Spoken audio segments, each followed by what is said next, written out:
بسم اللہ الرحمن الرحیم۔ جب نوح علیہ السلام کشتی بنا رہے تھے تو ایک مومنہ بوڑھی عورت روز اللہ کے نبی کے پاس اپنی گٹھڑی لے کر آتی اور کہتی، اے اللہ کے نبی، کب کشتی روانہ ہوگی؟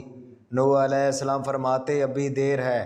وہ عورت شام تک بیٹھتی اور پھر اٹھ کر چلی جاتی۔ ایک دن نوح علیہ السلام نے فرمایا کہ اے عورت، جب جانا ہوا تو تمہیں بتا دیا جائے گا۔ یہ عورت واپس چلی گئی اور انتظار کرنے لگی کہ کب نوح علیہ السلام بلائیں گے۔ اسی دوران عذاب آ گیا اور کشتی روانہ ہو گئی، لیکن نوح علیہ السلام نے اس عورت کو نہ بلایا۔ جب طوفان تھما تو ایک دن نوح علیہ السلام کے دل میں محبت اٹھی کہ شہر کو دیکھوں جہاں سے چلا تھا۔ وہاں آئے اور قریب جا کر دیکھا تو ایک جھونپڑی میں دیا جل رہا تھا۔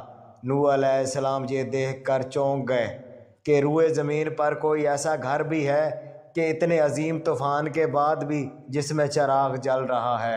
انہوں نے وہاں تکبیر بلند کی تو وہ عورت سامان لے کر آ گئی اور کہنے لگی، یا نبی اللہ، کیا کشتی تیار ہے؟ چلیں۔ نوح علیہ السلام نے حیرت سے اس کو دیکھا اور کہا، رکو بڑھیا، کیا تمہیں کچھ بھی پتہ نہیں چلا؟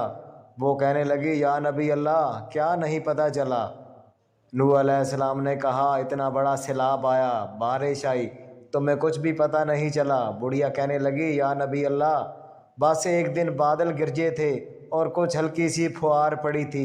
نوح علیہ السلام حیران ہو کر آسمان کی طرف دیکھنے لگے اور کہا، اے میرے اللہ، یہ کیا ماجرا ہے؟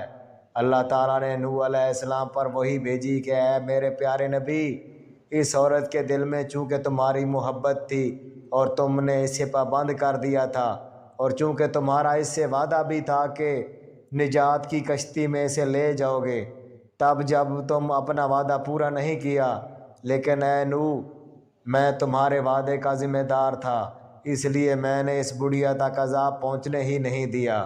امام سجاد علیہ السلام پاس بیٹھے اپنے مومنین سے فرمایا، او مومنو، یہ حدیث قیامت تک کے مومنین تک پہنچانا تم پر واجب ہے۔